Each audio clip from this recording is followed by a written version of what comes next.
Hello student, आप सभी का आर एजू सेंटर में स्वागत है। आज मैं प्राचीन भारत के इतिहास का चैप्टर जो पढ़ा रही हूँ उसका सेकंड डे है। आज मैं प्राग ऐतिहासिक काल का इतिहास लाई हूँ। देखते हैं शुरू से ही मानव की उत्पत्ति से देखते हैं। सबसे पहले देखते हैं कि पृथ्वी की उत्पत्ति कब हुई थी, कितनी पुरानी है। पृथ्वी लगभग 4.6 करोड़ वर्ष पुरानी है। पृथ्वी के विकास के अनुसार इसकी अवस्था को 4 भागों में विभाजित किया गया है। आद्य महाकल्प, दूसरा पूराजीवी महाकल्प, तीसरा मध्यजीवी महाकल्प और चौथा नूतन जीवी महाकल्प। आद्य महाकल्प इस अवस्था को कहा गया है जिस समय पृथ्वी पे कोई भी जीव की अस्तित्व नहीं थी, शुरुआत नहीं हुई थी। जैसे कोई भी छोटा बड़ा कोई भी जीव का जन्म नहीं हुआ था, उस अवस्था को आद्य महाकल्प कहा गया है। पूराजीवी महाकल्प, इस काल में पृथ्वी पर समुद्री जीव की उत्पत्ति हो चुकी थी, इस काल को पूराजीवी महाकल्प कहा गया है।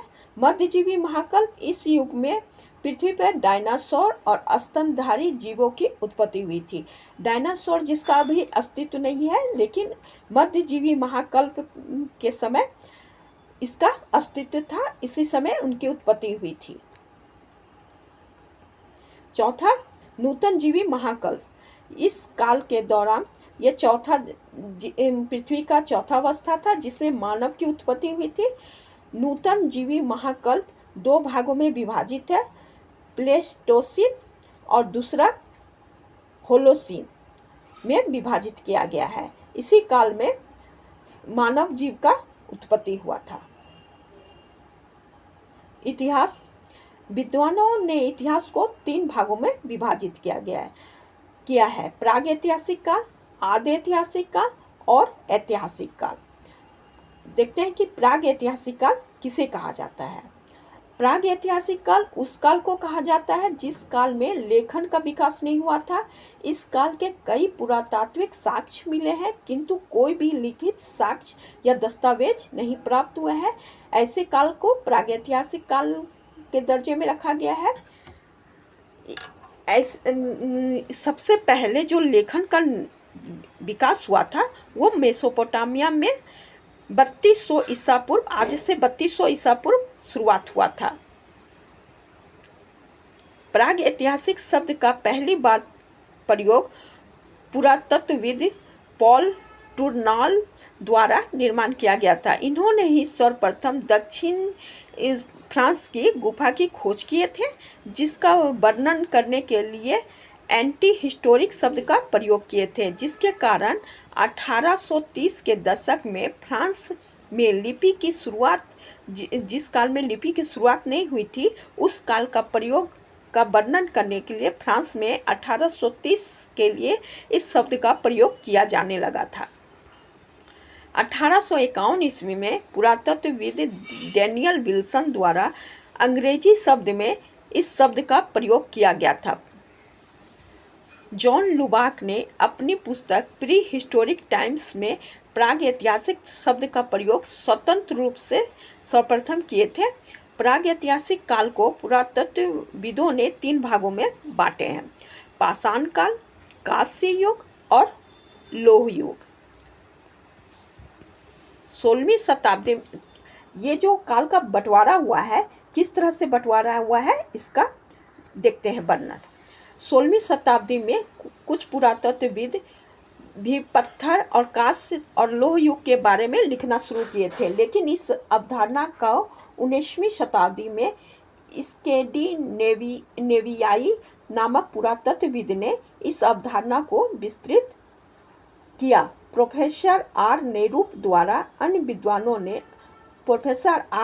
और अन्य विद्वानों ने डेनिश नेशनल म्यूजियम की स्थापना की और यहाँ शवों के शव का एक कक्ष और खोज के ढेरों से प्राप्त शिल्पकृतियाँ को रखी गई। C.G. थॉमसन को 1816 ईस्वी में डेनिश नेशनल म्यूजियम का अध्यक्ष बनाया गया। थॉमसन ने अन्वेषण के आधार पर संग्रहालय के पत्थर, कांस्य और लोहे का प्रतिनिधित्व करते हुए इसे 3 समूह में विभाजित किए।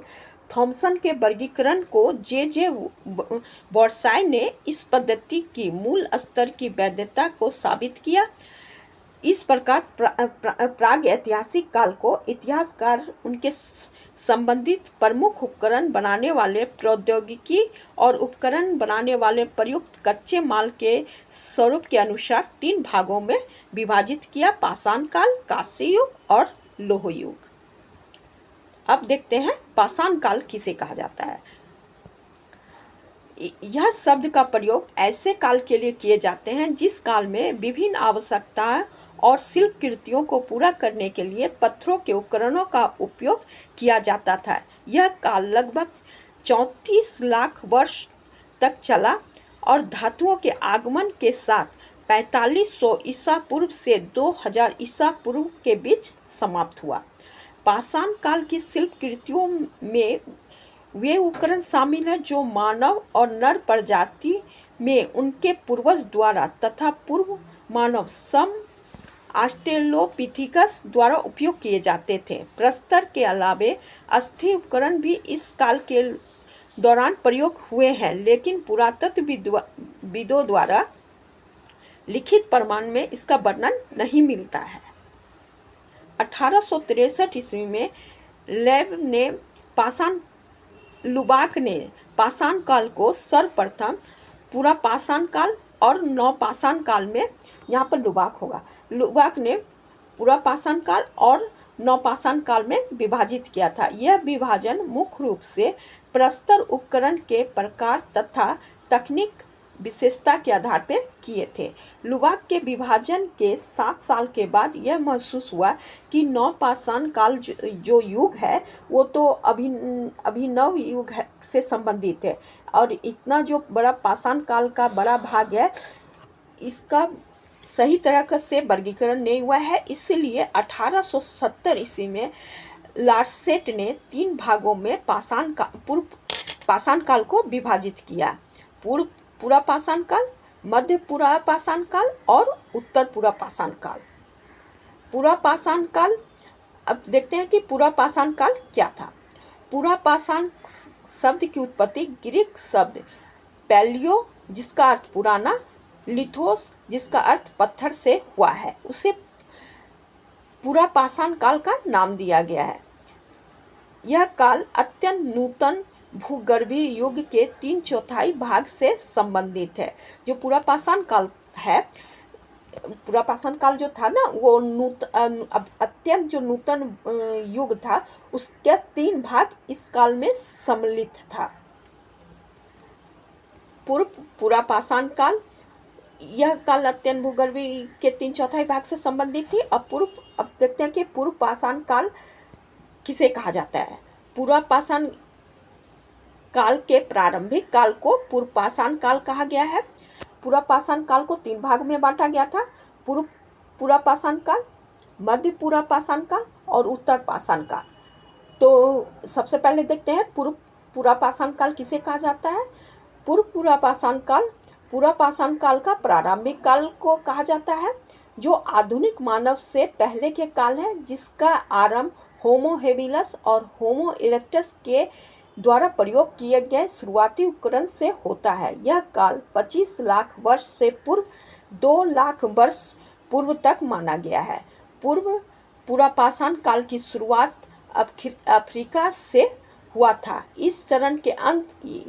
जब पूरा पाषाण काल का अंत होने पर था तो इसका ये लोग जो थे, इस काल के जो लोग थे वो यूरेशिया चले गए और वहाँ अफ्रीका में इन लोगों का अस्तित्व समाप्त होने के बाद भी यूरेशिया में बहुत साल तक इनका अस्तित्व कायम रहा।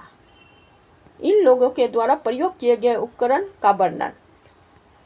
ओल्डोवान संस्कृति, सबसे पुराने प्रस्तर उपकरण जिसे ओल्डोवान संस्कृति का नाम दिया गया है, यह अफ्रीका में पाए गए हैं। यह उपकरण का नाम तंजानिया में ओलवाई गार्ज के स्थान के नाम पे पड़ा है, क्योंकि यह औजार सर्वप्रथम यहाँ प्राप्त हुआ था। हालांकि बाद में पाया गया कि इथोपिया से जो प्राप्त उपकरण मिले हैं ये इससे भी पुराना है। यह उपकरण को बनाने के लिए पत्थर में धार करने के लिए स्फटिक के टुकड़ों को तोड़ कर अलग किए जाते थे। मूल पत्थर को कोर कहा जाता था और जो अलग किए गए पत्थर थे उसे सल्क कहा जाता था। इनके प्राप्त उपकरण गरासे, बड़े खुरचुनी। अफ्रीका में यह उपकरण होमो हेबिलस द्वारा प्रयोग किए जाते थे। अफ्रीका के अलावा यह उपकरण इथोपिया, यूरोप, एशिया, रूस, स्पेन, पूर्वी एशिया, भारतीय महाद्वीप इत्यादि स्थान में पाए गए हैं। एक्यूलियन संस्कृति। इस संस्कृति के उपकरण का प्रयोग होमो इरेक्टस द्वारा किया जाता था।